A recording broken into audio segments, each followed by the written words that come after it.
ഞാൻ റാണി, ഇവിടുത്തെ പുതിയ താമസക്കാരാ. അത് എനിക്കറിയില്ലായിരുന്നു. എന്താ ചേട്ടൻ്റെ പേര്? രഘുത്തമൻ. ഇവൻ്റെ അച്ഛൻ മരുന്നടി കമ്പനിയിൽ ദിവസക്കൂലിക്ക് പണിക്ക് പോയിരുന്നു. അപ്പോഴാണ് എൻ്റെ മകളെ കല്യാണം ചെയ്തത്. അത് കഴിഞ്ഞപ്പോൾ അവൾക്കും കമ്പനിയിൽ ജോലി കിട്ടി പോകാൻ തുടങ്ങി. ജനിച്ചു 10 വയസ്സുവരെ അവൻ മിടുക്കനായിരുന്നു. നാട്ടിലെ മുഴുവൻ പിള്ളേർക്കും മരുന്നടി കൊണ്ട് ഏനക്കേട് തുടങ്ങിയപ്പോൾ എല്ലാവരും ഇടഞ്ഞു.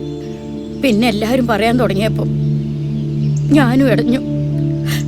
അതോടെ മകളും മരുമകനും ജോലി നിർത്തി.